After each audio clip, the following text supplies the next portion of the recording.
আমের এই সিজনে পাকা আমের এই পুডিংটা অবশ্যই ট্রাই করে দেখবেন, খেয়ে বলবেন অসাধারণ। তো আসসালামু আলাইকুম, ওয়েলকাম টু ফাহাজ কিচেন। আশা করি সবাই ভালো আছেন। তো আজকে খুব সহজে পাকা আমের এই পুডিংটা বানিয়ে দেখাবো, যেটা ঠান্ডা ঠান্ডা খেতে অসাধারণ লাগে। তো প্রথমে আমি এখানে 3টা পাকা আম নিয়ে নিয়েছি। আপনারা যে আমগুলো নেবেন অবশ্যই দেখবেন যে আমগুলো মিষ্টি কিনা। এই আমগুলো খুব মিষ্টি ছিল। তো এগুলোকে আমি ছিলে এগুলোর যে রস ছিল সেটা বের করে নিয়েছি এবং এগুলো ছিলে নিয়েছি যাতে এতে কোনো আমের আঁশ না থাকে। আপনারা এটা অন্য কোনো কাজে ব্যবহার করতে পারেন। তারপর নিয়ে নেব 2টা ডিম এবং এই 2টা ডিমে 1 চিমটি লবণ দিয়ে ভালো করে ফেটিয়ে নিই। তারপর এখানে আমি অল্প কিছুটা স্বাদ অনুযায়ী চিনি দিব। যেহেতু আমার মিষ্টি আছে এই জন্য অল্প কিছুটা দিচ্ছি। আপনারা আমার মিষ্টি অনুযায়ী চিনিটা দিয়ে দেবেন। তারপর আমি এখানে লিকুইড দুধ ইউজ করলাম কিছুটা।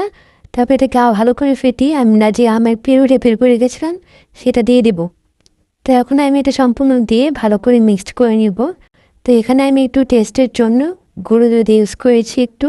আপনারা চাইলে একটু বাড়িয়ে কমিয়ে দিতে পারেন, আবার নাও ইউজ করতে পারেন। তো এটাকে দিয়ে আমরা আবার ভালো করে মিক্সড করে নিব এবং যে বাটিতে আমরা এই প্রোডাক্টটা বানাবো সে বাড়িটাতে আমি একটু ক্যারামেল করে গেছিলাম। আপনারা চাইলে ক্যারামেল নাও করতে পারেন, এটা আপনাদের ইচ্ছে। তো আমি এটাতে ক্যারামেল করে নিয়েছি।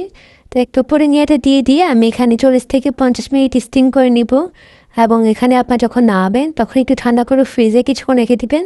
তারপর এটা পরিবেশন করবেন। আমি যেহেতু গরম অবস্থায় এটা বের করে ফেলেছি তাই পুডিংয়ের শেপটা নষ্ট হয়ে গেছে।